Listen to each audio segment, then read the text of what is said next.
¿Cuál era la situación de Italia a mediados de la Segunda Guerra Mundial?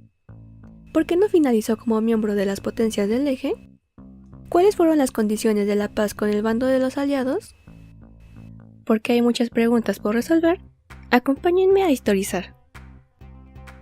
En 1940, Benito Mussolini llevó a la nación italiana a participar en la Segunda Guerra Mundial en el bando de las fuerzas del Eje y en contra de los aliados, creyendo que solo poco tiempo de lucha les bastaría para quedar del lado de los vencedores, ya que en la primavera de ese año, gran parte de Europa Occidental ya estaba bajo control alemán.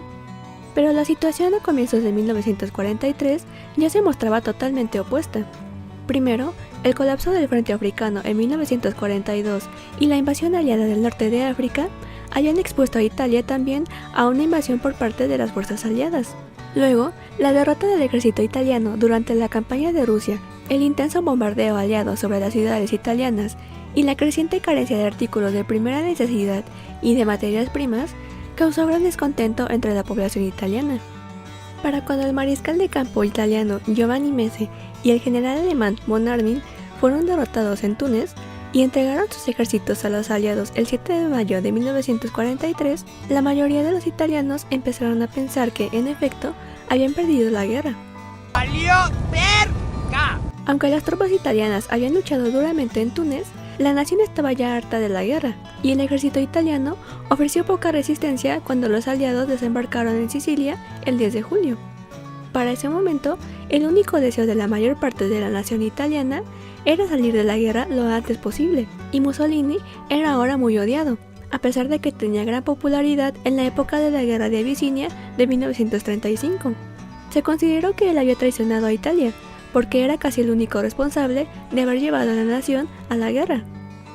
¡Desgraciado! Mussolini y sus seguidores habían suprimido todos los partidos de oposición durante sus 21 años de gobierno, aunque muchos políticos de la época anterior todavía operaban clandestinamente y conspiraban para derrocarlo, aunque sus intentos no habían sido exitosos.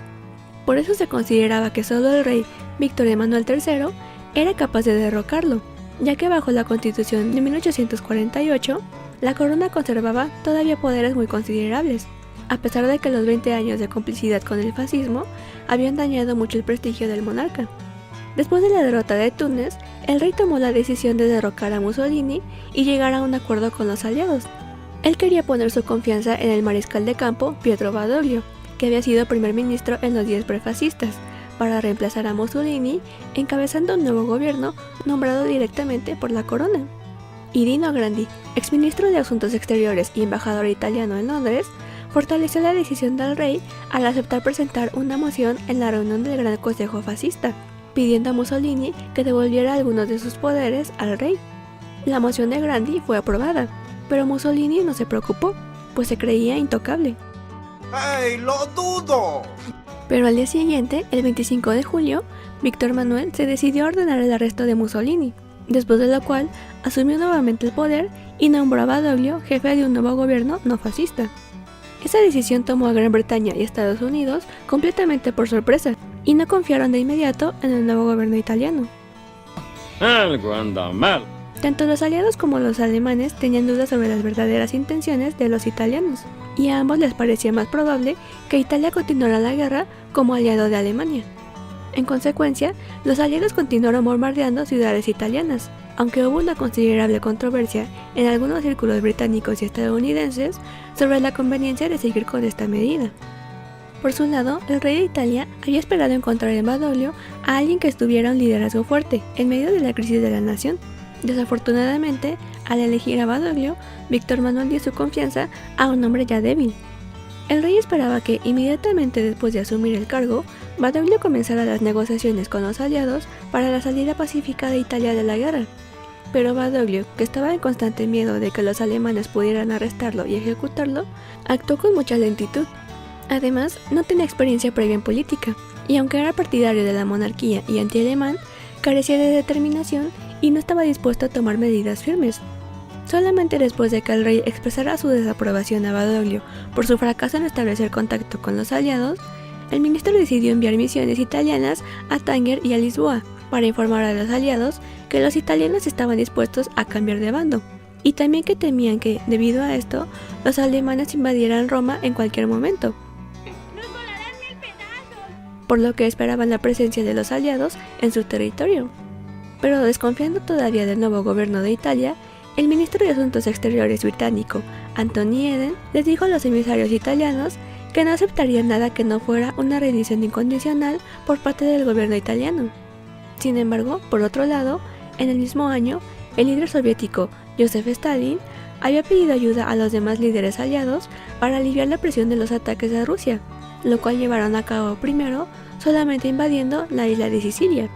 Aunque debido a que la caída de Mussolini había ocurrido oficialmente y a que Italia afirmaba que ahora deseaba cambiar de bando, los aliados decidieron proseguir la campaña e invadir Italia nuevamente, esta vez adentrándose en el continente. Vaya oportunidad, ¿verdad? No la puedo dejar pasar.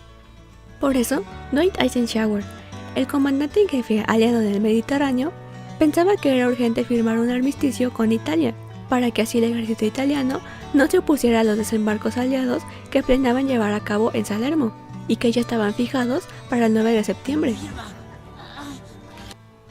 Y el gobierno italiano informó que aceptaría otorgar la rendición incondicional que querían los británicos, siempre que el armisticio se anunciara después del desembarco de los aliados. Así, el 3 de septiembre, Italia firmó un breve documento de rendición. Los aliados habían fijado la fecha del armisticio para el 8 de septiembre, y se acordó que los desembarcos de los aliados en Roma serían pocas horas después del anuncio público del armisticio. Pero Badoglio, en una nueva muestra de su indecisión, había leído el plan, pero no había ordenado que se tomara ninguna acción. Esto debió deberse tanto a la ineficiencia como a la falta de voluntad de luchar de los italianos del nuevo gobierno, ya que lo último que querían Badoglio, sus ministros y generales era luchar directamente contra los alemanes. Tal vez sea un tonto, pero no tanto, ¿saben? Y cuando el plan estaba por llevarse a cabo, los estadounidenses descubrieron que los italianos no habían elaborado ningún plan para defender las bases aéreas elegidas de Cerveteri y Furbara. En esa situación, los aliados pensaron que el único resultado del anuncio del armisticio sería la invasión alemana y la instalación de un gobierno fascista apoyado por la Alemania en Roma. Y se le preguntó a Badoglio si temía más la posible ocupación de Roma por los alemanes que los nuevos ataques de las fuerzas aliadas que seguramente ocurrirían si rechazaba las condiciones. A eso, Badoglio respondió que esperaba que los aliados no los atacaran, ahora que deseaban unirse a su bando, y que solo estaban esperando el momento adecuado para unir sus fuerzas con ellos. Te lo juro por Dieguito Maradona. El rey italiano insistió en que Italia debía cumplir con su palabra, y se decidió que, al mismo tiempo que los aliados, Badoglio anunciaría el armisticio en la tarde del 8 de septiembre.